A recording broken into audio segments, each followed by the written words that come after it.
Drywall can assist you. RM specializes in new residential turnkey, new commercial turnkey, home and office remodeling. Call them for free estimates. Serving all of South Florida. Licensed and insured. Call Ray or Mike, 305-345-3649. You work hard to create the perfect atmosphere. You dream it, we'll build it. RM Contractors and Custom Drywall, 305-345-3649. Or Instagram at RMC Fisher Island.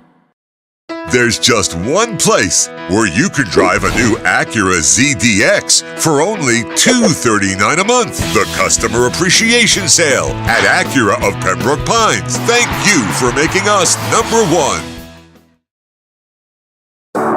After 40 years, the Big Cheese Miami is still producing great Italian food. They started in 1984. Since then, they've been winning awards while being voted the best inexpensive Italian restaurant in Miami. Visit them for great food, amazing service. Witness the decades of Cane's memories. The walls are like a Miami Hurricanes Hall of Fame. The Big Cheese delivers anything on its menu or party platter menu to your home, office, or even a park for a picnic. Located at 8080 Southwest 67th Avenue, Miami. Call 305-662-6855. TheBigCheeseMiami.com, where they serve large portions at family prices.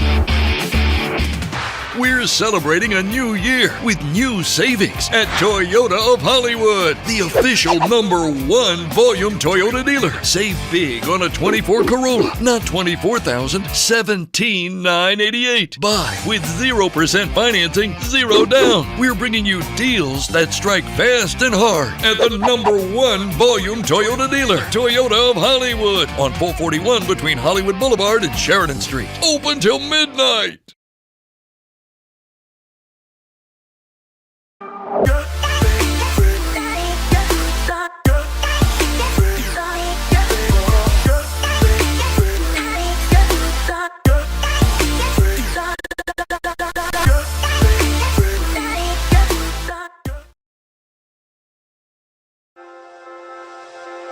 Hi, this is Jeff Welt from Welt & Rayom. Dan and I have been in business together for over 22 years. We're not your typical lawyers. When Dan's not working in the office, he's flying his stunt plane. When I'm not in the office, I'm either getting tattooed, bowling, riding a motorcycle, or going to concerts. We might not be your typical attorneys, but we are aggressive attorneys, and we'll do whatever it takes to get you what you deserve. Consultations are always free. Call us anytime, 24/7. Welt & Rayom can help.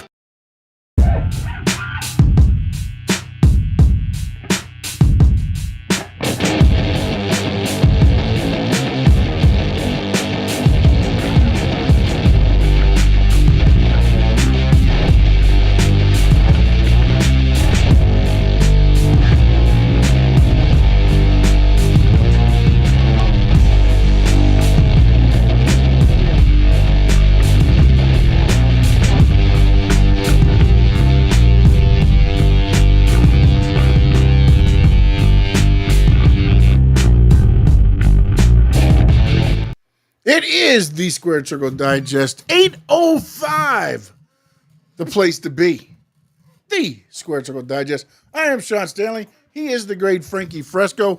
It is going to be a pretty quick show and a sprint compared to what we normally do at these marathon shows. But there's a lot of priorities going on. So, but we just definitely wanted to get on, throw out a show here real quick. Tonight's going to be really talking about the road to WrestleMania right now. Has it been a good journey? Is it going to continue to be a good journey, or is it going to be a roadblock, a dead end? And we're going to go over the matches that are already announced, maybe a couple matches that might be added. But what was interesting was when I was looking at this, I thought there was already more matches than what there has been announced, to be honest. I mean, I know the Braun Breaker match is going to happen with something. Somehow the Intercontinental title will be defended at WrestleMania. Don't know yet. So technically that hasn't been announced yet. But right now you've got Rhodes Cena, Io Sky, Bianca Belair, Rhea Ripley somewhere in there, Gunther Jey Uso, Tiffany Stratton, Charlotte Flair, CM Punk, Seth Rollins, Roman Reigns, Kevin Owens, Randy Orton. Those are the ones etched in stone and signed. And we know Braun Breaker will probably be added, and then also Drew McIntyre, Damian Priest. But that only puts us at 8 matches. That's 4 each night. I feel like there's going to be at least maybe one more each night added to get us to 5. I think 5 has been the number they've been trying to reach to. So, and it seems like they've turned into Tony Khan on this, Frankie. They want everybody involved. All hands on deck. Everybody gets a match. I like it. And how are we doing, Frankie? I know you got things going on there, so I'm going to try to not throw it to you as much just in case. And if anybody sees Frankie just throwing faces, it's not necessarily disagreeing with what I'm saying. Okay? There might be something else going on in the house that Frankie Fresco built. Yeah, you guys, I'm actually watching the Columbia game as we do the show. So if you see me going crazy or something like that, it's not because I agree with Sean. It's probably because Columbia scored. So, and we already got the chat going. Cheyenne in, Josh in, no doubt in, and my papa's in as well. So let's dive in. Let's go. Let's start. Let's start with the top one, man. Cody Rhodes, John Cena. Again on Raw on Netflix at 4 p.m. Eastern. Starting to kind of like them, but I keep forgetting about them. But I like them being over by like 7 o'clock in the afternoon. Not gonna lie to you. Yeah, that's pretty cool. Your thoughts on where it's going right now, Frankie? Are you liking it? Are you still in the let's see how it plays out, or what are you thinking right now? I mean, at the beginning, the promo was a little bit rough for John Cena. It got better as he spoke. I thought it was. I like the fact that he threw out the Ric Flair situation. I like the fact that he threw out the fact that he is gonna retire and he's gonna make WWE get a new belt and all that stuff, which kind of coincides with like my thoughts that I said, hey, he should retire as a heel. So maybe that's why I like it so much. I am a little bit intrigued to see if they kind of, do something different now, if they flip it around, because this is twice that you see Cody come out kind of like ready to amped up, ready to kick some ass. And he gets like the last upper hand, and then John Cena kind of walks out and stays quiet, or John Cena stays quiet, doesn't say anything, and lets it be. So I want to see if they let them interact a lot more. Like you don't get that a lot. You get John Cena going out for a while, and then after that you get Cody Rhodes right afterwards for like at least a good 5 minutes, 6 minutes, and then it ends, right? So I was wondering if they're gonna switch it up a little bit and allow them to go back and forth. I think if they do that, they're gonna have to script it, because I think Cena on the mic, his deliveries might overtake that of Cody Rhodes. And the bomb is in. Terry Davis, appreciate you being in. And he said it's a snore fest. And here's the one thing that I find interesting is when you look at John Cena, it's like I really feel like this is the real John Cena. Like we got the company guy where he was like, oh, hustle, loyalty, respect, all the little kids, high fives, this and that, because he knew all the money was coming in. I feel like this is really how John Cena really feels, which is why it's coming across maybe a little bit rough, because you're used to hearing Cena talking, good. But I feel like this is actually Cena being himself. Just because when you watch all the stuff with like Divas and things like that, that's John Cena. Like Cena is about himself and about his stuff.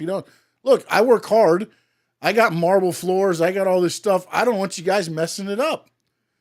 That's exact opposite of high fiving every kid. You know what I'm saying? Like, and I'm not talking about the Make-A-Wish and all that stuff. That I believe Cena does out of the goodness of his heart. But I think, dealing with everybody and always being that hustle, loyalty, respect, always sending out now if you watch his X account, he's just sending out little quotes every day, like, you should be happy with who you really are, and things like that, where it's like, it's not the old, the mumbo jumbo, and it needs to go straight. Yeah. But see, that's where I think the problem is they did this with the Final Boss last year.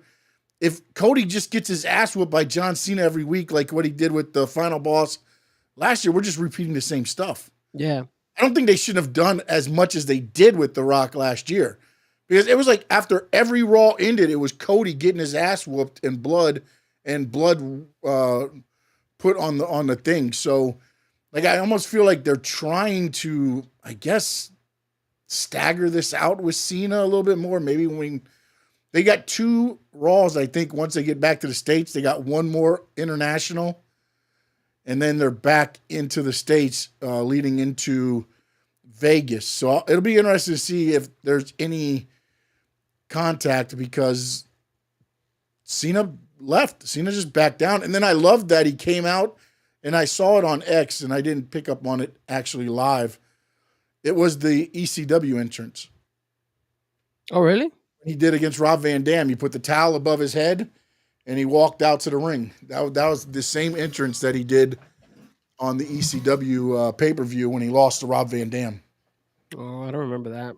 So it's gonna be interesting. And I think, I like with what they're doing with Cody, with him standing his ground and going at it. And it does intrigue me to see at what point they do get physical, because I feel like they got to get at least something out of it before going to Vegas. I know a lot of times I say they don't need it, but I feel like this is going to need that one little piece to where Terry's probably right. Cena needs to be jobbing top guys every week by cheating like Eddie Guerrero would do. I mean, honestly, I feel like that's what's going to happen at WrestleMania. It's going to be everything he's got to do to become 17, and it's gonna play out that way. Well, that's another thing that what I'm realizing as well is that we want to see Cody and Cena interact as far as like get physical, and then it's the complete opposite when it comes to Gunther and Jey Uso. Like, we're already bored of seeing them get physical over and over again. So we're getting like done every week in and week out. It's the same shit. It's pretty bad. Although I do like the fact that now they're making it a part of the angle where Jey Uso, it's in his head. That's why he's messing up. He slipped this week. The botch the week before on the ropes. It's in his head. It's getting him mentally. But everything's going to work out at WrestleMania, baby. Everything's going to be spot on. We'll see, my friend. All I know is that right now, what Terry said was right. It was kind of like a little bit of a bore fest at the beginning. Hopefully it doesn't continue to be that situation, because, I want to see more. So let's see where they go with this. But it's, I want them to get a little bit like, I told you the first week, hands-on. I thought Cody I thought it should have been straight.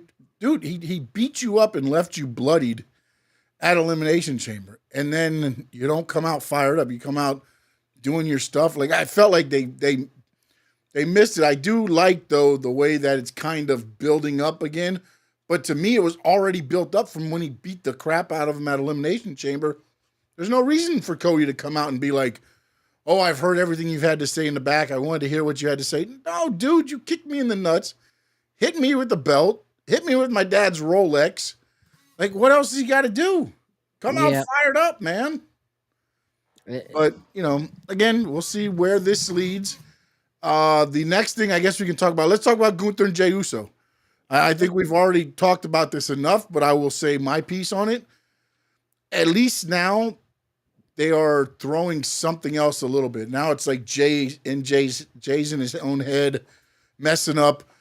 Jimmy was like, for 15 years you've been doing that same dive, and now you messed it up, and now you're a meme. At least they're, bringing that together, but I'm just tired of this week. It was, he pulled Jimmy down, then he got in, and then he went to do the spear. He slipped, and then Gunther takes over for a minute, and then Jimmy comes in with the chair. Like, we still got 3 weeks, 4 weeks, or whatever it is. And, I mean, what else can we do for this? I think the issue with the whole Jey Uso Gunther is that they've burned us out so much with the story that I think we're kind of tired of it. We just kind of want to let it go, like let it happen already, and let's just move on. I really don't like the fact that they allowed I like the fact that they brought his brother, Jimmy Uso, into it, but I still feel like sometimes it's annoying how Gunther just like I was upset at the fact that he got bitch slapped by Jimmy, and Gunther just smiles. Like, come on, man, if you're who gets bitch slapped like that and then all of a sudden you smile, like you get a reaction to it, you understand me? And I know people are gonna say, oh, he's in their heads and shit like that, but still, Not only like, that, but he knows he's got a match with him next week, so it is. You can't run next week. You can slap me in the face this week and go, but next week Gunther's going to get his ass, hand Jimmy his ass. I believe.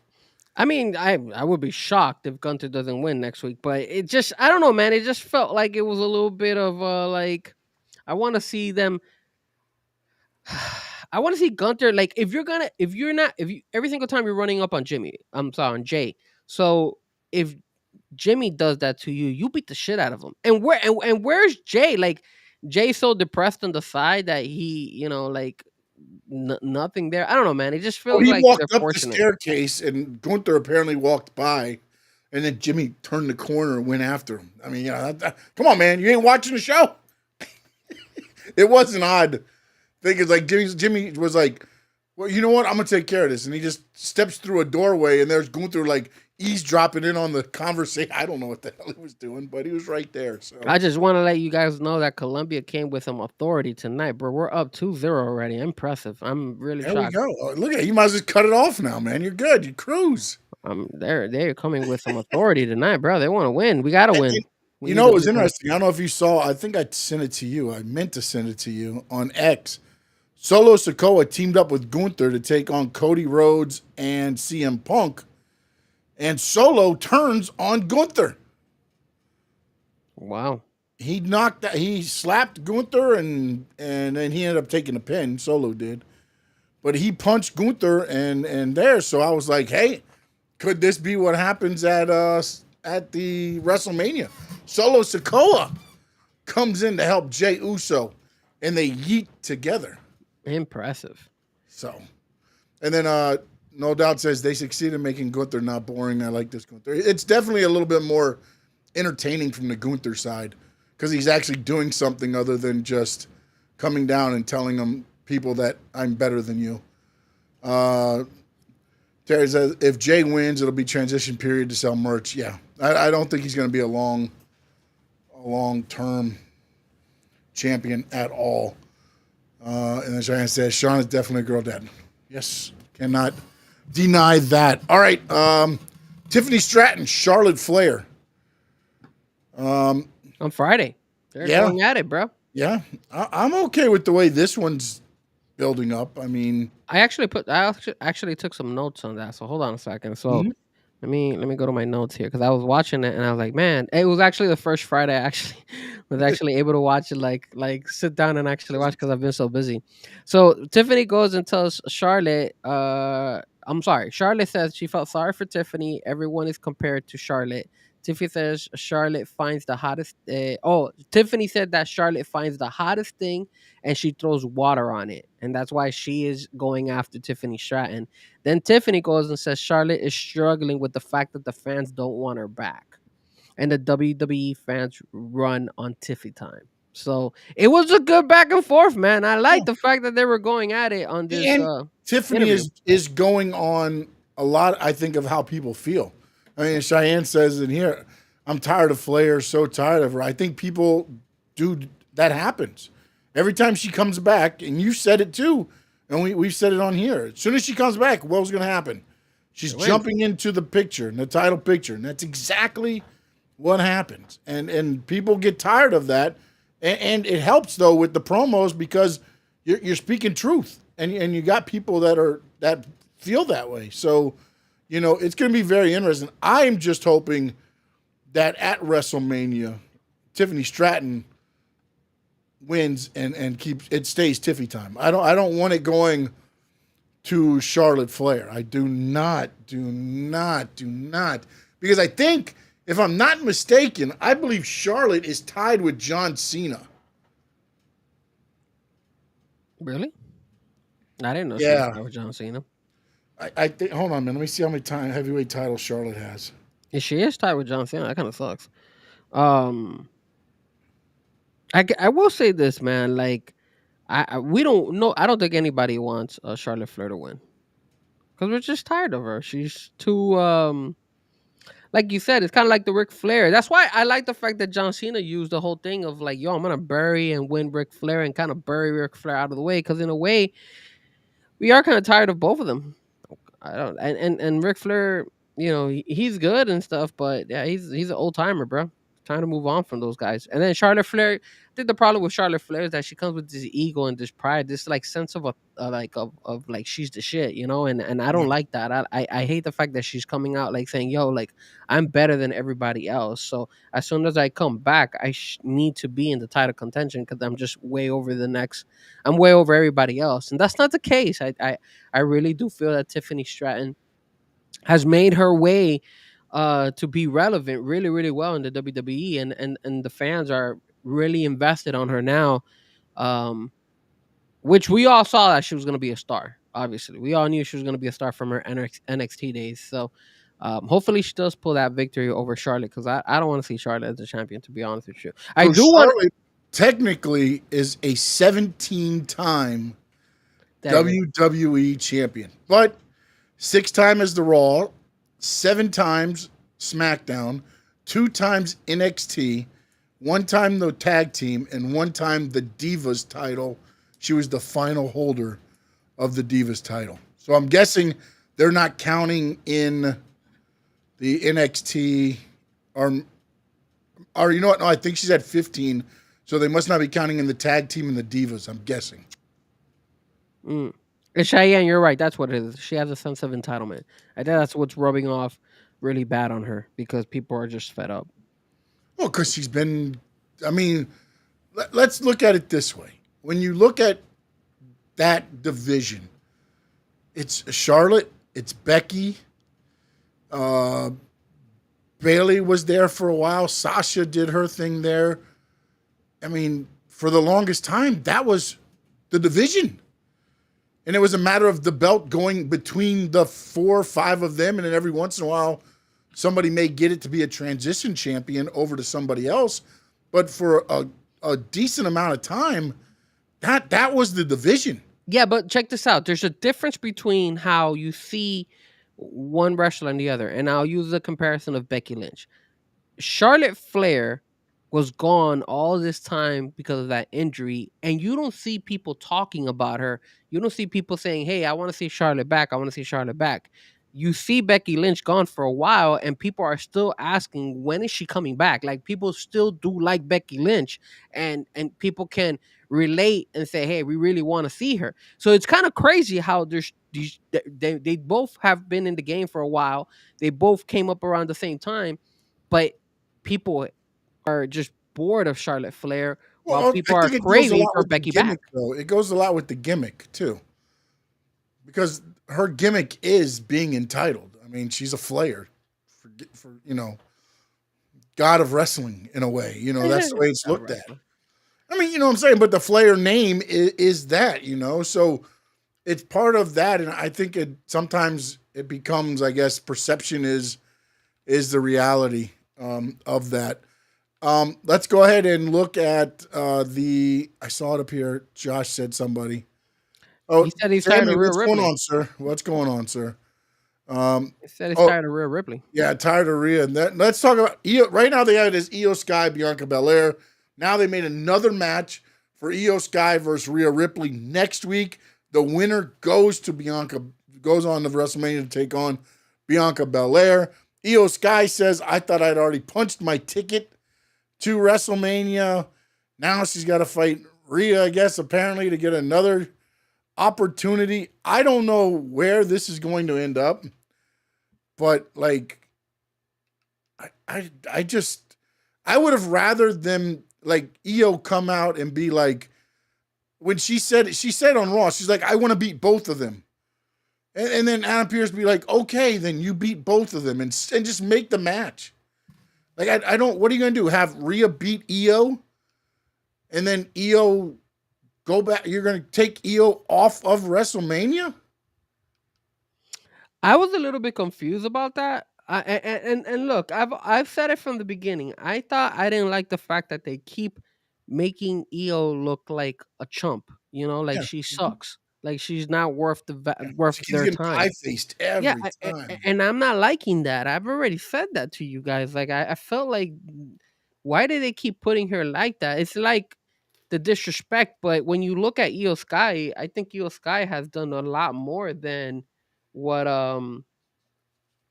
Rhea Ripley and Bianca Belair has done for over a year. You understand? I mean, obviously Rhea Ripley's been doing recently, but Io Sky before that, I mean, look at the fights that she had with Bianca Belair before, and she beat her. I think it was at well, it wasn't WrestleMania. It was one of the other pay-per-views that we were like, damn, look, she finally can hang. And I don't see Io Sky as like a lower tier compared to those two girls. I feel like she's equivalent to them. So that's kind of weird that they're using that story of like, hey, she sucks. She's not worth our time. We're way better than her. Because I don't feel she's like that. What I am noticing is I'm a little bit surprised. I don't know if the end of this whole saga is going to be a three-way at WrestleMania. Obviously, now they put Bianca as the special guest referee. So I don't know if she's going to screw over maybe Rhea Ripley or screw over Io Sky. And that's how they include, now She's a probably gonna hit three-way. the KOD on both of them and leave them laying. I'm guessing, because It's if weird. if she does it any other way, if she says she hits the KOD on Io and Rhea pins her, then it should just be Rhea against Bianca at WrestleMania, and vice versa. If she does that to Rhea Ripley, then maybe this is the way of getting one of them out. I don't know if somebody's injured or something else there. It's just, to me, like, with the way everything's being built up, it's got to be a triple threat. But Well, then how many again, of you guys want to you've see a already triple got threat? a triple threat in the mid. This is where I said it's getting like a TK card, like a Tony Khan card, is because now you're getting triple threats and four ways and this and that, and it's like, But how many people want to see a triple threat? Like I personally wanted to see a triple threat, but the way they're going with the storyline, they're making it like not wanting to show us a triple threat. So I kind of feel like it should be a triple threat now. Before I wanted it, and now it's like I really don't want to see it anymore. but then which match are you leaning toward then? I'm leaning more towards. I don't think either or. I think they're both really good matches. Whether you go with Io versus Bianca or Io versus or Rhea versus Bianca, I think either or it works perfectly fine. I don't think there's. I don't have a choice of preference. Because Io can hang with Bianca and has had an amazing matches with her before, and of course Rhea Ripley. Everybody likes her. She's had her run recently, so I think you can't go wrong with either or. I think putting in the third, making it a three-way, it's kind of like what you're saying, AEW vibes, where you're just sticking it in there just because you want to just, hey, this is what we're doing. We want to make it Well, I bigger. mean, it made sense with what they were doing. It doesn't make sense now because you're adding that match next week. Because if you didn't add that match and you just said, Io, when she said, I want to beat both of them at the same time, and Adam Pearce said, if that's what you want, okay, you're the champion, that's what you're going to get. It makes sense. But for him to say, no, I'm going to make Rhea versus Io next week with Bianca as the special guest referee, to me, you're right. There should be a winner, and then it shouldn't be a triple threat. But if you're doing that and Io is not at WrestleMania, shame on you, man. For this build, since she's won the title, shame on you for missing that boat. Yeah, because I mean, and they kind of they brought this on themselves, because like nobody ever assumed that Io was gonna beat Rhea No, Ripley that no, Monday that night. was not in the. To me, that was never in the cards. I mean, we already had Rhea and Bianca at WrestleMania. Yeah, so it's like, why did you do that? You threw us off, but now that you threw us off, all of a sudden you're kind of like backstepping and retracting yourself, saying, "Hey, maybe we made the wrong mistake." I don't know. I am intrigued to see what the end result is Yeah, going to be. could be Whether interesting next week. whether it be a triple threat or whether it would just be a one on one. And if it is a one on one, who are the two? Who are the two that are going to go? And if they do a triple threat, how they do it? Do they do it properly, or is it just going to be kind of mumbo jumbo, and then all of a sudden we're in a triple threat? Like, I would like it to make some kind of sense more than just me. What my thinking is Bianca lays them both out, and then all of a sudden, Adam Pearce comes out and is like, "That's it, I've had it. It's a triple threat." And then it's like, Yeah. like, and then another thing that they can do is have Bianca get knocked out or whatever. Io has the pin, but Bianca's out or whatever, and then I mean, again, there's ways of doing it. That's what I'm going to be interested to see, and then how they lead that up. No Doubt says, dare I say, Rhea needs the Judgment Day, whether in the group or feuding with the group. You think so? Oh, I mean, I think the way they've written this story, like she almost seems like she's lost. Kind of like Damian Priest too, right? In a way, yeah. It's like they separated the Power Twins, and now they're lost. They're lost without each other. It's like, okay, one's on SmackDown, one's on Raw, and they have no idea what's going on. They're just floating there. Yeah, kind of just winging it when it comes to both of those two. Yeah. But, at the end of the day, man, there's a lot of I don't think WWE can go wrong either way. It's just I think they're like you said, I think they're overthinking it. I think they're putting too much effort into it. Just make a decision. If you wanted a triple threat, let it be. If you don't want a triple threat, then screw it. Can I tell you what I think they thought was going to happen? What? For some reason, I don't think they thought Io was going to get over as a champion as much as she did. I think everybody was going to be like, oh, okay, Bianca cost Rhea. Io happened to be the lucky one to win it. And then, a couple weeks out, we do the rematch. Io drops the belt back to Rhea, and we go back to Rhea Bianca. But since she's won the belt, it's grown. Io has grown as far as being a champion. And I think that's the part now that's kind of made this messy. Because again, if it doesn't happen, and it's just like a transition type champion for 3 weeks to where you don't have to have Bianca Belair and Rhea, you throw somebody in the middle, but in the end, it's really going to be Rhea Bianca at WrestleMania, but you throw Io in the middle for a couple weeks just to make it, to not have Jay Gunther for 9 weeks of beating each other, Gunther beating them up. And then now it's coming around to where it's like, okay, this is where we were going to drop the title, but now it doesn't make sense because Io has gotten over as a champion. Yeah, that's a good point. She's definitely gotten over as a champion. Yeah, and I'm not saying that she doesn't deserve it. I'm thinking what the thought was we take the belt off Rhea like she was kind of cheated or, misguided on her intentions, and then we put the title back on her right before WrestleMania. We go into WrestleMania, no harm, no foul. Now, with the way Io has grown as a champion in the fans' eyes, I believe there would be harm and foul if Io drops the belt. I don't think it will be. Oh, man, dude. I think do that to Io. If I'm Io, I'm telling you right now, this is what I'd say to Triple H. Contract? No. Go to AEW. Nah, because what? It feels like they've done that with the whole, that whole group that she's in. Like it feels like they've kind of screwed over a couple. 2 out of 4 are hurt. Dakota Kai can't win the big one. That's why. So it's not something that it comes new to them. And keep in mind, she won the belt. It's not like she didn't win it. Like she's won it multiple times. I don't think it'll hurt her. At the end of the day, she's still gonna be over with the fans. And look, there's nothing wrong if you go with her winning it and keeping the belt, or if Rhea or Bianca actually win it. Because if Bianca wins it, then there's some way somehow you could start relating that Jay Cargo into it.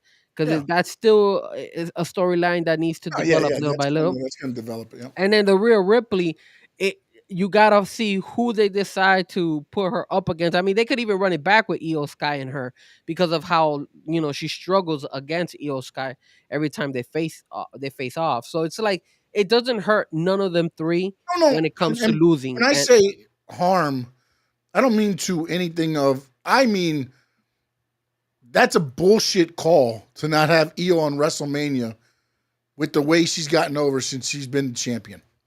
That's all I'm saying. That's the harm to me, is the fact that they're going to make the call to not have Io be on WrestleMania after you've been pushing for 3 weeks that was going to be the match and things like that. Yeah. Like now it's like It would be kind of a dick move, but again, it just you gotta understand they took this left turn. I don't think and like you said, there's a very good chance that the fans kind of like got her over. People they started, hijacked it. They yeah, hijacked they it again, liked it, kind of like what they.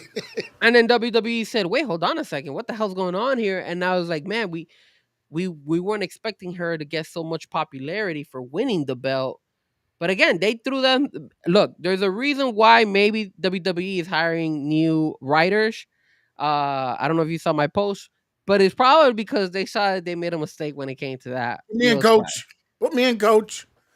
But here's the interesting thing too, is like when you look at this, okay, they booed Bianca every time she touched Io.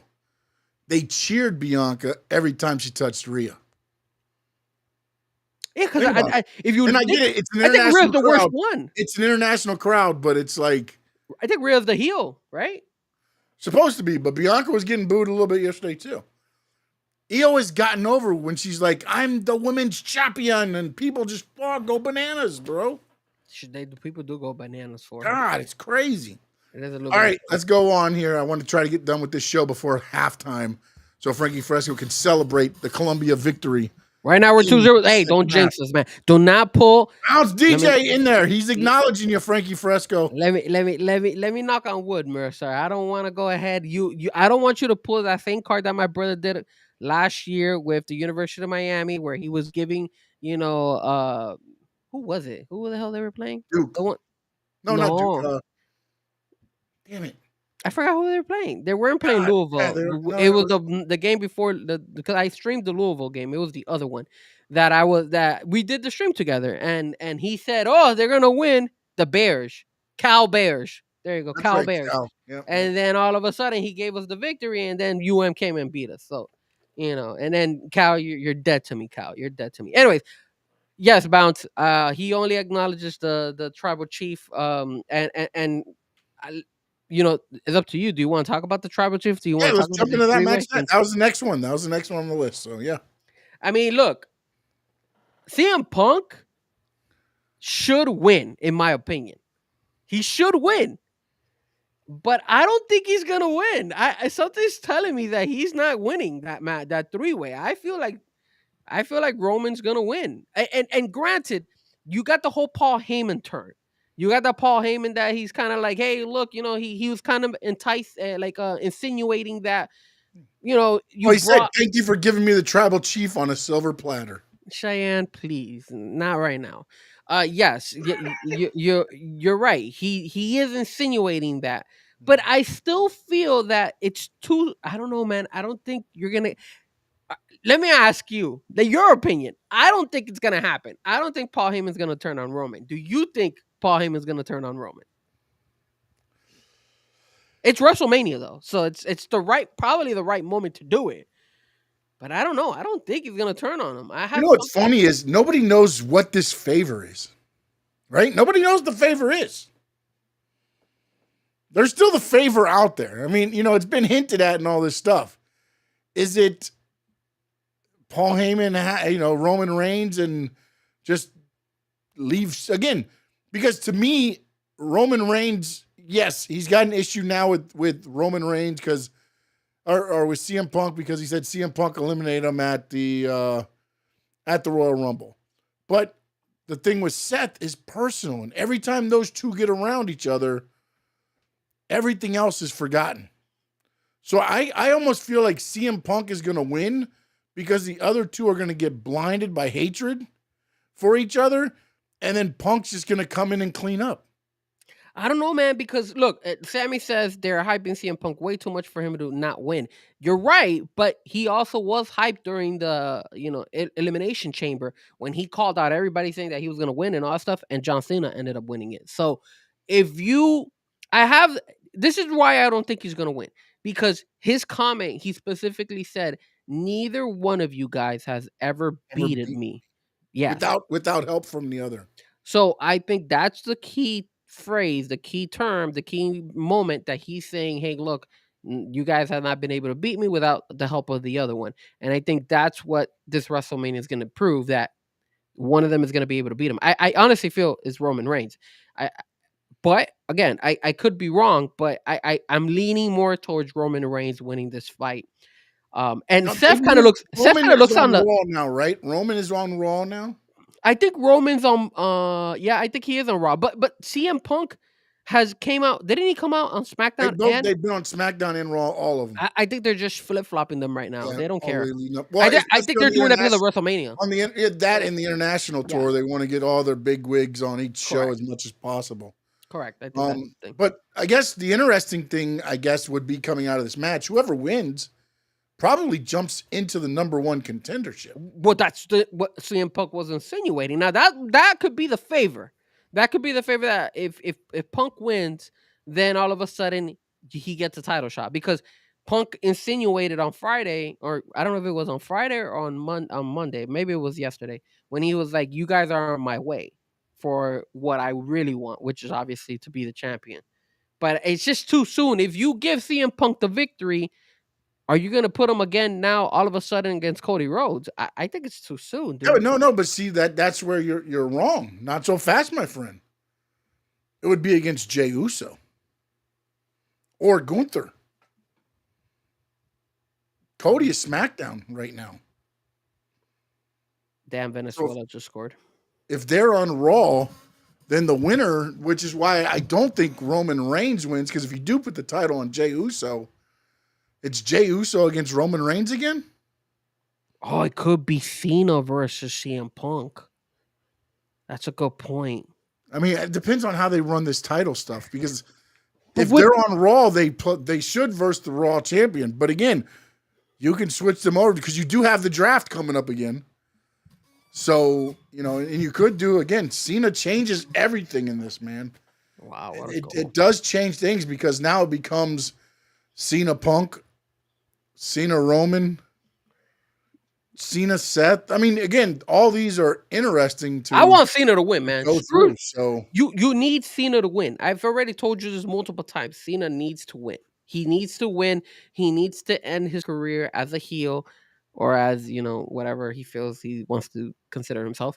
And he needs to go. He's ahead. a human being. He's not a face, and he's not a heel. He's a human being. And you gotta go ahead, and after Cena wins the belt, the next opponent, the next person that should face John Cena for the championship belt, in my opinion, is none other than, hold on a second, I got it here, El Grande Americano. Oh, good night. Oh, good God. Actually, as a matter of fact, ladies and gentlemen, your boy Frankie Fresco bought El Grande Americano mask.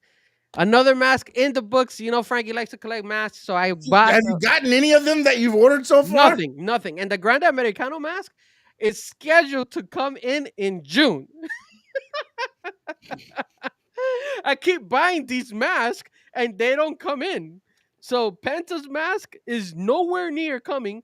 And oh man, oh my God, what a freaking block. And the Americano, the great Americano flag, the great Americano mask is supposed to come in June. I was like, I just ordered it. But you know what? I decided to buy it because, let's keep it real. Do you really think Chad Gable's going to do this for the rest of his career? Obviously not. He's not going to be a luchador. So technically that mask. Technically he's undefeated as El Grande Americano. I mean, but as the Grande Americano, he's not going to last long. So that mask is going to be like kind of like an antique. It's going to be worth a lot, because you're going to see like, hey, that's when Chad Gable was a luchador. Really? That's so what if I go out and get the Juan Cena mask, it'll be worth something, or Mr. America. It is a fantastic show. We love that. The Great Americano. Gracias. I cannot believe that they made a damn video. That was so good. It was awesome the way they put them in the Photoshop them of all. I mean, as a little kid too. Yes, it was like, are you serious here, man? Like, that was so good. I loved it. I'm bought into it, man. I'm not gonna lie, I had a tear in my eye. And then the other thing that I didn't like was this guy comes in and he's like, I got a doctor's note. I'm not gonna be able to wrestle. But hey, El Grande Americano's here. It's like, come on.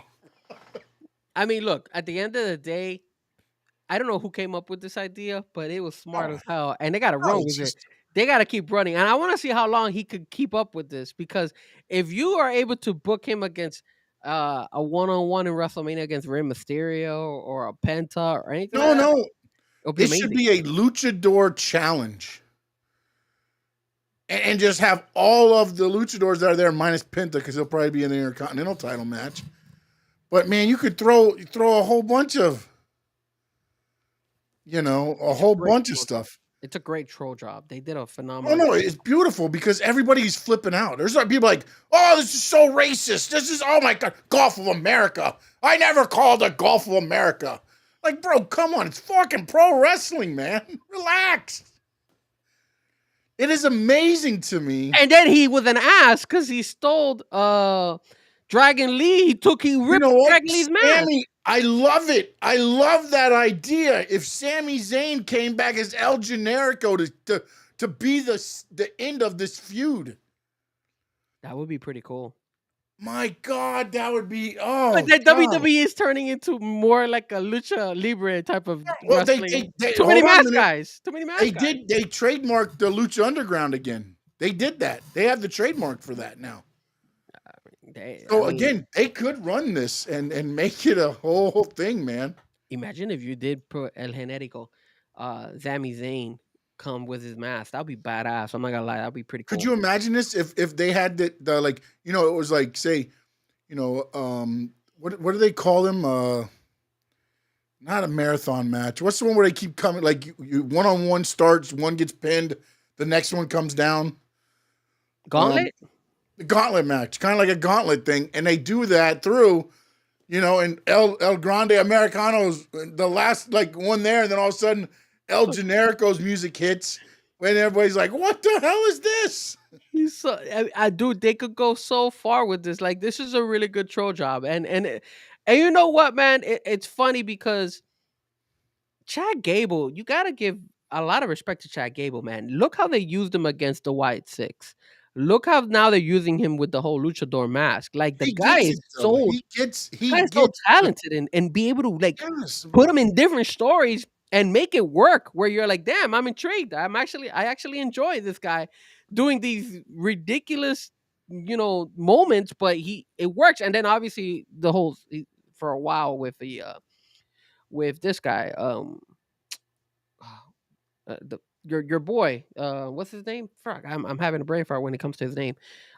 His tag team partner, his old tag team partner, Otis. Otis, the whole drama that he had with Otis as well, even before the White Six. So it's always been something with Chad Gable. Very, very, very impressed with that guy. Very, very, a very talented wrestler, very talented individual that has elevated himself. And the crazy thing is that he's not even like in the WWE like World Championship picture, but he's No, still he doesn't relevant need to enough. be. He He doesn't need- understands yeah. how to keep himself relevant. The Grande Americano needs to be. I'm just letting you know. Imagine he goes up against Juan Cena. That would be amazing, sir. That would be amazing as well. Juan Cena's legit, and then the Grande Americano. I like it. Imagine if El Grande Americano is the one that ends Juan Cena as the champion. No, that's too much. You're giving too much credit to a Grande Americano. And he has absolutely no lucha like moves. Like his Hurricanrana is so terrible. Oh, it's so bad. It's so bad. Like It's like, oh God, I like, ow! It looks like it hurts. He's the only Hurricane in the business that makes it look like it hurts to do. It's so bad. It's funny. He has absolutely like no lucha libre type. Oh no, he's got no flying skills at all. He's not. It's like. I thought he was gonna try. I thought they were gonna like train him to do that, and he was gonna actually like. Maybe he does it. I mean, No, but I think that's what makes it even better is that he's a lucha without being lucha. Yeah, it's so good. It's like hell. He locks in an ankle lock, and Michael Cole's like, "It's a goddamn ankle lock. What is this?" That is not what a luchador would do. You win a lucha libre match with a ankle lock. It's impressive. It's impressive. All right, let's finish up this real quick. Randy Orton, Kevin Owens. I actually took notes on that because I was like I said, I actually sat down. Said he tells Kevin Owens, well, Kevin Owens came out, right, and Kevin Owens was saying, "Look, I'm sorry, and let's take over the fuck. They just scored. God damn it. Um, sorry, Paraguay just scored 2-1 now. The situation was that Kevin Owens felt like, yo, I can't. I made a mistake. It's my fault. What I need to do, let's become a tag team again, and let's make this happen." And then Randy Orton kind of just screws over Kevin Owens and says that he's hearing voices in his head and all this crap. And he says he's going to kick Kevin Owens' ass. I felt like Kevin Owens was being sincere out there. I felt that Kevin Owens really wanted to be a tag team partner again with Randy Orton. And Randy Orton just threw him under the bus and said, Just wouldn't even "Screw listen you." to him. He didn't listen to him. Like God, I was upset at Randy Orton. I felt like you needed to go ahead and give Kevin Owens that opportunity to really? become Didn't Kevin Owens drop him on his head? Yes, but he apologized for it. Oh, apology accepted. That's right. That's right. He apologized, and then not only did he apologize, but he also gave him an idea to become tag team champions. He's like, "Hey, we could team up together and we could be tag team champions and we could win gold again, you know?" So he not only did he give him an apology, but he also went ahead and gave him another idea of how to elevate himself and become another again tag team champions, which is something he's been doing with multiple other wrestlers. So I just don't get it, Randy. I just don't get it. I'm a little bit upset. This is the only thing I care about in this match. How does Randy Orton hit the RKO? Because at every WrestleMania, it's different. He always gets something good. I don't know what he's going to do at KO. They need to make that a street fight. Yeah. Mm-hmm. Make it a street fight because Kevin Owens is really good at street fights. And then it's WrestleMania. Screw it. Just let them happen. Just let it be. Well, I mean, then now these matches have not been added, but I believe there's going to be an Intercontinental title. I don't know if it's going to be a triple threat. People have talked about it being 4-way. There's a lot of talk going on with the Intercontinental title. The match I heard was Braun Breaker, Penta, Finn Balor, Dominic Mysterio. Oh, they're going to put Dom in there as well. Again, if watching what I saw last on Monday, I say I don't know how they're going to do it. When they were fighting each other, then I could see it. I don't know what's going to happen between now and WrestleMania. How Dom gets put in, that's going to be interesting to see there too. And then, hell, with those 4 going at it, I mean, look, I would love Penta to walk out of WrestleMania the Intercontinental title, but with those 4.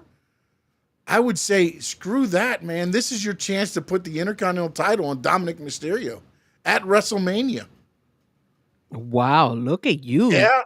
Look at you going ahead and giving Yes, the belt. man. I would mullet. No, I mean, I would give it a Finn Balor. I would give it a Finn Balor, and then I would have the feud between Dom and Finn, and then have Dom win it. I would have Finn thinking he's going to win it, and Dom just kind of like, yeah, go ahead. And then jip him, and then Finn chases Dominic for the title. I like the idea of the Fatal 4-Way. That would be pretty cool. I'm not going to lie.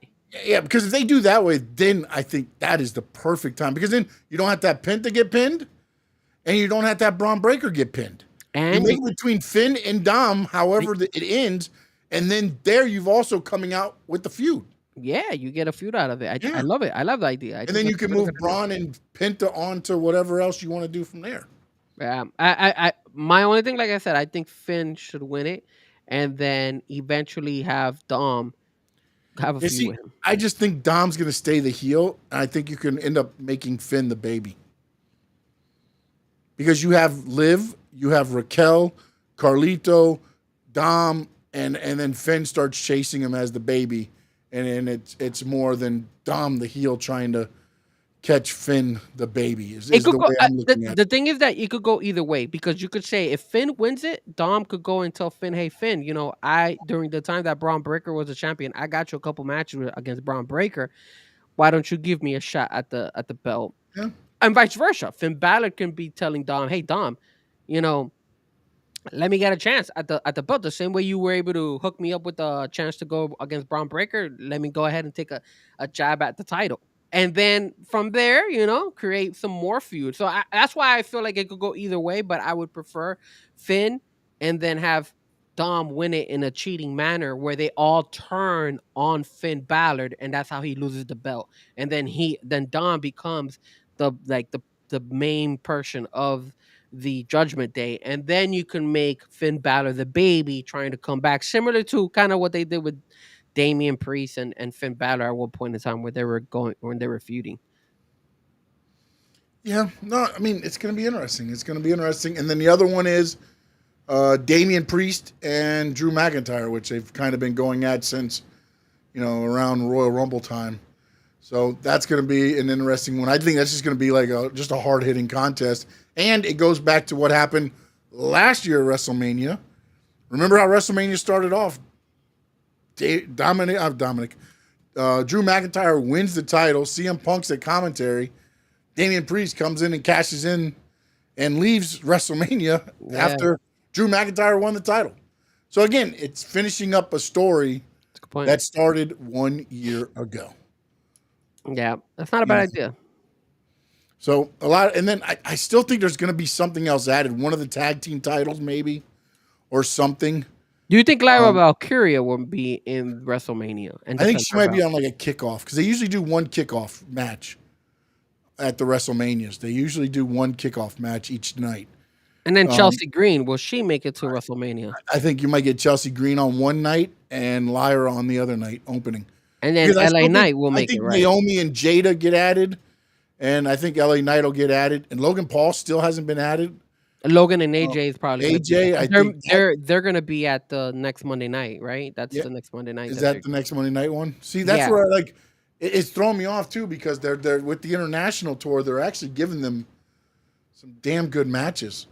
I don't know if he's gonna be. Yeah, he's gonna be in Monday night. I know he's gonna be next week, either Monday night or on SmackDown, one of the two. But Logan's gonna be in because he's gonna talk to Logan Paul sucks. I mean, dude.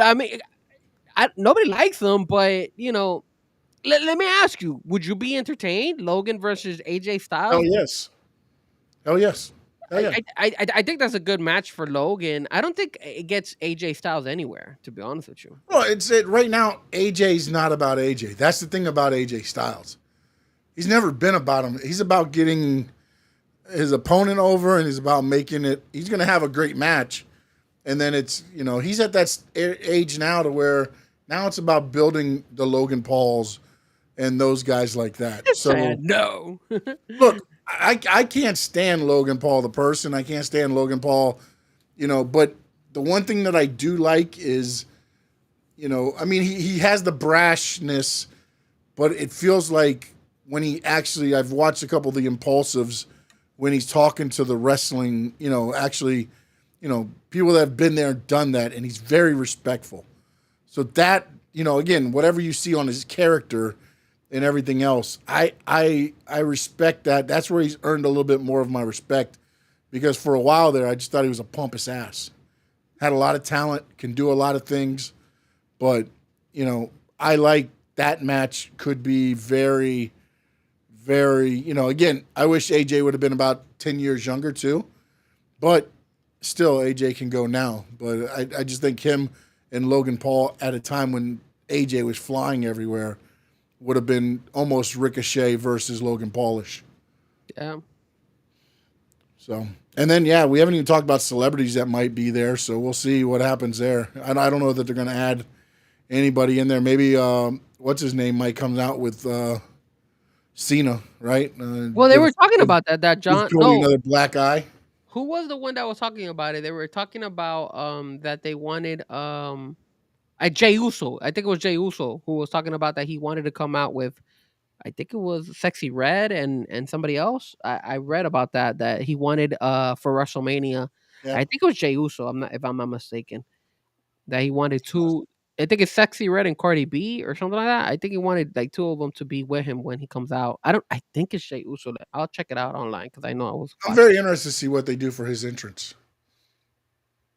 Because that's what that whole situation's about, is the spectacle of 60,000 fans yeeting at the same time, and the lights and everything else. Like it's going to be very interesting to see what happened. They score again. No. Oh, That oh, you has looked some right away now. real quick. I was like, uh oh, I'm trying to find the thing that said who's gonna be going out with Jey Uso. I think it's Sexy Red. I think it's Jey Uso and Sexy Red, but I don't. I gotta look at it because I think my friends had sent me an image of it. But I heard it was gonna be um Sexy Red and somebody else coming out in the main entrance with I think it's Jey Uso if I'm not mistaken. Don't quote me on that, but I think it is Jey Uso, but we'll see. Um, yeah, I don't know. Can't find it. All right. Well, there's our thoughts on the road to WrestleMania. All in all, I think WrestleMania is, again, the bar was raised last year. I don't know that's going to get to that bar, but I still think it's going to be a pretty damn entertaining WrestleMania, depending on some of the outcomes on some of the matches and how it rolls out. Well, No Doubt says, do you guys think that Travis Scott slap made him a bigger part of this than WWE wanted or expected? No, I don't think so either. no, because he's been coming out since the Netflix thing started, and again, I don't know that it. I don't think they wanted Cody to run around with a black eye for a week and a half of media. Good point. But I don't know that it actually did anything else. Again, it's one of those things, man. And I talked about it a little bit. Is whenever you have like celebrities and stuff in there, you want it to look good, so you tell them lay it in, but you also tell them you're not swinging at my face. You're not, again, you lay it in the chest, the back, like all those things. Hit me, kick me as hard as you want. But I don't know what, I feel like he almost got caught up in the moment, and he was there and was like, what the hell am I going to do? And he just swung down and just, and Cody wasn't expecting that to happen. And it's one of those things. They probably got to the back, and there's probably some, what the fuck were you thinking? And they talked through it, and I'm sure it's all under the rug there, man. But I do know, because we did shows where we had coaches wrestling and things like that, and you just did moves to where they, if they over, whatever, it's not going to KO you or anything like that. So. Oh, okay. Sorry, I forgot. So Okay. remember that they're gonna have Braun Strowman. Wasn't it Braun versus was it this past weekend that happened? Braun versus Jacob Fatu, and then the winner gets LA Knight? Or is that coming up? I don't remember if that was for next week or if this happened on SmackDown. I didn't get to watch all of SmackDown, so I'm sorry. Forgot. So yeah, so apparently I believe that was the, but I don't remember if Jacob. Yeah, because I think Jacob Fatu lost because of Solo. So I wouldn't be surprised if maybe Solo gets involved. Maybe they have that match as a WrestleMania one, Solo versus Jacob Fatu or something. I know that was talked about. Right now they're sitting at about 4 matches a night. That's gonna, I think, go up. So that's gonna be interesting. And then of course you got the NXT, and Stephanie McCourt tonight is defending both the NXT title and the North American Championship in 2 separate matches tonight on NXT. Did you like the fact that she won both belts? I didn't until I heard that Julia was injured. Oh, I didn't know. That's why it happened. Yes, Julia was injured, and she needed some time off, so they went ahead and did it that way. Oh, okay. So, I actually have the feeling that Fallon Henley is gonna be her. And when I saw that announcement, I was like, I feel like they're going to screw her out of the North American title tonight or something. yeah, I think that's. But is it too soon if they screw her over? If they screw her over, no. If Fallon Henley pins her, I have an issue. If they do some, crazy shit and all of a sudden, Fallon Henley gets the win, I don't have an issue. But if Fallon Henley goes out there and just gets a 1, 2, 3 after she just won both titles, I have a clean pin, a clean 1, 2, 3. Then I have an issue. Oh boy. All right, memos in the chat, and Frankie, let them know where they can hear you, man. Yeah, no, we're not talking about that right now. Are we gonna talk AEW or we're ending the show? It's up to you. No, there's not. Do you have anything to talk about with AEW, honestly? What happened in AEW last I Saturday? mean, they had the Oh my God. AEW collisions after the basketball games at like midnight. I did see that. I saw some of it. And then also the whole John Moxley getting his back fucking destroyed by that. Yes, yeah, that was impressive, right? No, let me ask you this. That was some We damn can talk about impressive that. shit right there. Because that was trending for a minute. If that was to happen to you, That wouldn't happen to me. You're out of your goddamn mind. but I'm asking you, if that would happen to you, what would your reaction be if that had happened to you? Where you have that thing stuck in the back and it's literally like It's stuck on impaled. your skin. It's impaled in them. Yes, that would not happen to me, Frankie Fresco. I'll tell you right now, that will not happen. I'll do thumbtacks. And I'll do like, broken up crushed glass. But there ain't no damn way I'm taking nails to my back. You're out of your goddamn mind. I took a lobster pot to the head one time and I had this freaking growth on the side of my head because it hit me because I thought it was a popcorn tin. And I was like, oh, it's going to be awesome sound. Throw it. He throws it. It's a lobster pot. And my hair, I had a thing, out the side of my head, like just that big, sticking out the side. I had a mask on and you couldn't tell, but like I basically went under the ring and took the mask off because I couldn't breathe for a minute. It stretched so much that the mask was like suffocating me. That would never happen to the Grande Americano. I'm just letting Then I had to put the mask back on. Then I had to go up and take a kendo stick shot. Jesus. So I had the thing on this side of the head. So I turned this side. So I just took the kendo stick to that head because I didn't know what the hell, if it was just a blood like thing there or what. Look, you're saying all this, and then you're telling me that you wouldn't go ahead and get those nails stuck to the back? Come on, No. man. At the heat of the moment, all you guys think crazy. All you guys No. See, you're not. I was told there was only popcorn tins under the ring.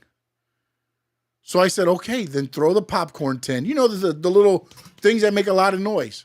So he pulled it out. And then I was like, if you use that one turnbuckle, he threw it to the other turnbuckle and nailed me.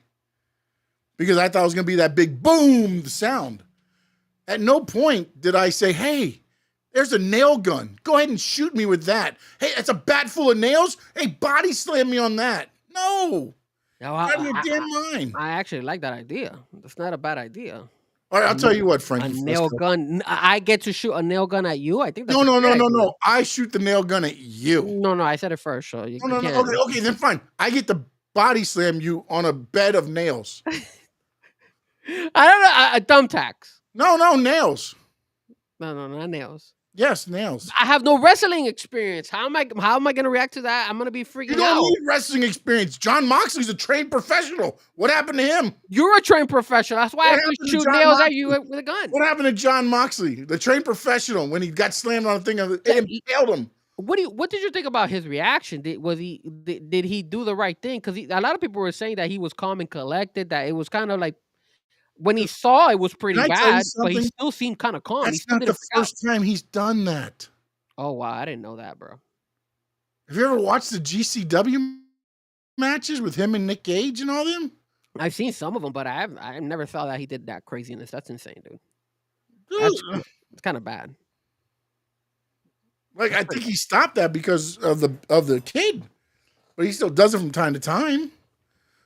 That's why Moxley didn't like the WWE. Moxley's just a crazy mofo who just wants to just inflict harm on himself. Adrenaline rush, man. There's some people who actually like that. No, dude, that's not adrenaline. Look at Darby Allin. Darby Allin's another one who likes to do some crazy ass moves and just they do. He drives cars and flips buses over houses. I mean, the dude's just a nutcase, man. Yeah, Cheyenne, you're right about that. There's something wrong with him up there. But Darby Allin is another one. Swerve Strickland is another one. All those guys like to do those crazy moments that's why they're in AEW. That's why I don't think you'll ever see them back in WWE because WWE is too PG-13 for them. Well, no, but WWE is also more, okay, we might need that guy tomorrow for a show. You get impaled by a whole bed of nails. What if that went wrong and it hit him in the spine? What if he went a few inches over more and it hits him in the spine and like that goes catastrophically wrong? Jesus, I yeah. get it. Hope and Moxley are trained. I get all that stuff. But I mean, look what happened with Chris Bay, and he came out with the Chris Van Vliet interview and all that stuff. He said it was just they've done the move many times, just an inch off. And he was paralyzed, man. Now, thank God he's walking, and it was awesome seeing the show at FSW for him and him walking into the ring and talking. But that was just a basic move. Why am I going to take a chance and get thrown on a bed of nails? I mean, and keep in mind, man, he had a punctured lung. So for the guy to get up, go back in the ring and finish that, and then get slammed because the I forgot their name, the Viking Quest or whatever those guys are. Those guys Viking destroy Raiders. the Viking Raiders. There you go. They freaking dude. I'm telling you, man. When I was sick at the beginning of this year, I had an infected lung, and I could not breathe. And Yes. this guy, unable to breathe with a punctured lung, takes a freaking shot like that, like get a slammed and everything. Continue like if it was like you saw when he was talking to Chris Van Fleet and he was saying, "Yo, Dominic Mysterio's fucking face was like, holy shit, are you okay, bro? Like, dude, it was bad. Like you said." Inches away from probably being even possibly paralyzed, bro. Yeah. Well, think about what Chris Bay said in his interview. He was laying there and he was like, let's go home. And the go home was what happened was he was injured. And then Jeff Hardy went up to drop a leg on him, missed it by a mile because he saw that he couldn't move out of the way. Then he was supposed to hit a swanton. And as Jeff is climbing to the ropes, Chris Bay's like, I feel like I'm bracing for it, but my body's not moving. And I guess Jeff kind of saw something like that, and that's when they called it off. He almost took a swanton on top of the damage that he already had. You know what I'm saying? It's just like, and again, Big E outside the ring. I saw Cheyenne said, look at Big E. I mean, that was a basic throw, and he landed on his neck, and now there. I mean, back in the day, D'Lo Brown, and he went to do the running power bomb, and just went too much and draws around his neck, paralyzed, man. I mean, it's Stone Cold and Owen Hart. Yeah, Stone Cold. Yeah, dropped. I mean, you're always just an inch away.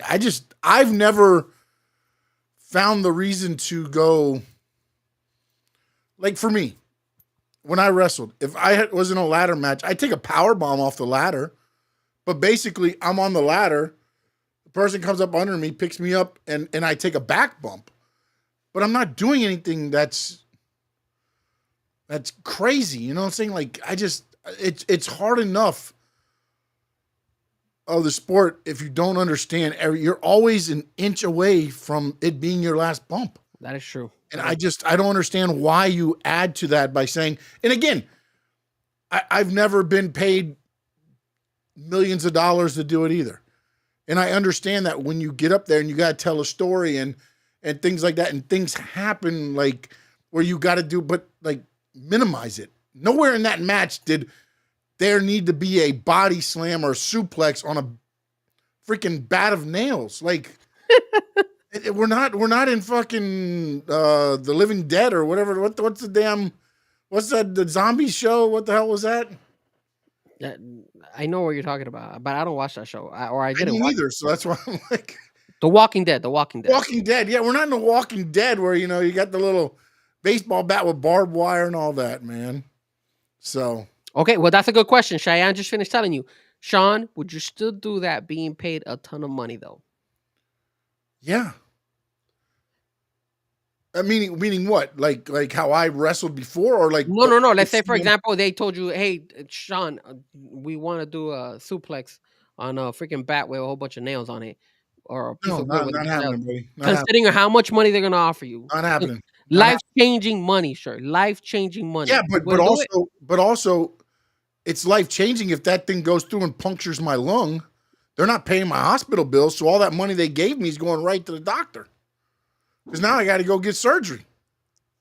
I don't know, man. That's a tough call, man. That I mean, what about you guys? You guys on the chat board. You guys I mean, I'll watching. do some crazy stuff, but I'm not doing something that might like. If it's life changing money and you're trained, this is not something that You like can't train to get slammed on a bat of nails, bro. There's no. Hey, let me go practice this. Like there's no training for this. there is It's a plenty of crazy training. motherfucker. That's all you are. No, you gotta be mentally prepared for it. You How do gotta. you mentally prepare yourself to go? Okay, time to get him. Wheeler Yuta went to pull the bat out and was like, "Fuck this," and left the ring. Yeah, he did. That's He's like, crazy. I'm not. I don't want nothing to do with this. I'm out. That was bad. Because when he tried to pull it, it wasn't coming out. His skin was He tried to grab it real quick. He wouldn't go, and he's like, "Ref, I gotta go. I'm out." his skin was going like this. It was Yes, like that. man. Screw that, bro. Like, no. I don't know, man. Life changing money though. Life changing money. People do stupid things.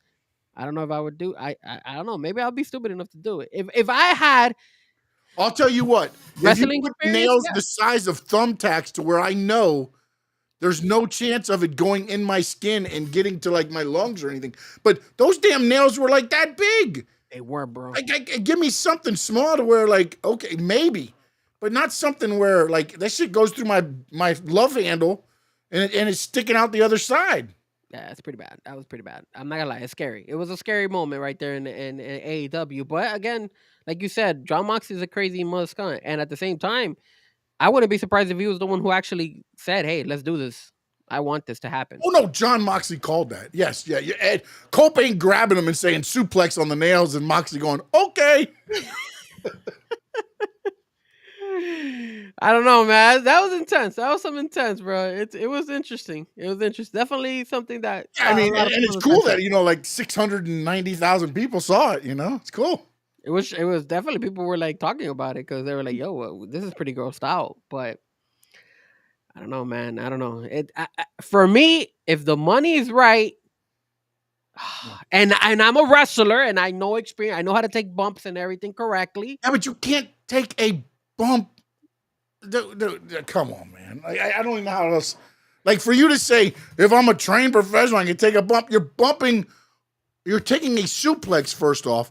So you're hoping that the person positions you properly.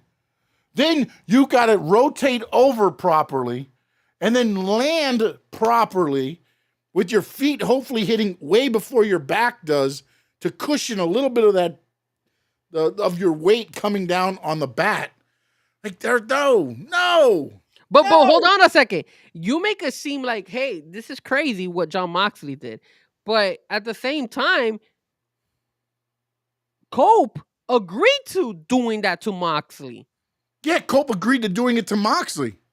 So imagine, look what you just finished saying. You didn't see Cope saying, "Hey, I'll take it." But Mox, look at the liability. block it, and then I'll take it. No, but look at what you're just mentioning. How imagine if Cope doesn't do whatever his part of the move correctly, he could really hurt Moxley, and you're gonna live with that for the rest of your life. Like that's dangerous too. So Cope must have been like, yeah, I feel confident enough to go ahead and do it properly.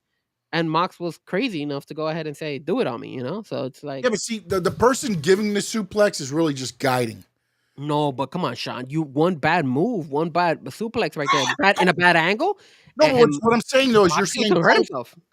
Cope is just taking a back bump, and Moxley's doing the bump himself. Yeah, but here's the thing: if Cope doesn't, let's say Cope accidentally turns a different way and he lands on it wrong.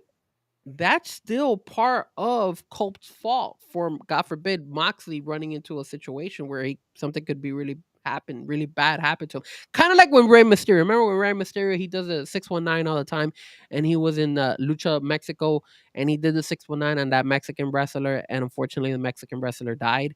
Same concept, you feel me? Like they and remember it not in the sense that as gruesome, but that still lives in your conscience. Rey Mysterio, it took him a while before he actually got over that and say, damn, like I killed somebody by accident. It wasn't my intention, but so even though Cope doesn't play a big role, he's still part of it because he's the one actually making the move in order for Moxley to land on that shit. So I don't know, man. It just look, it was crazy, like you guys say.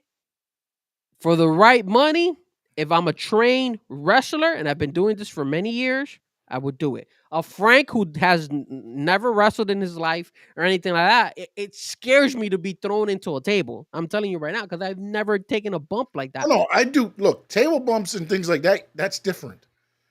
But you're talking about that bat of nails that they had there? No, man. No, you're better off just taking out a knife and stabbing me. You're crazy. That's just as bad. What are you talking about? Dude, I'd rather you do that because at least then I see the knife coming.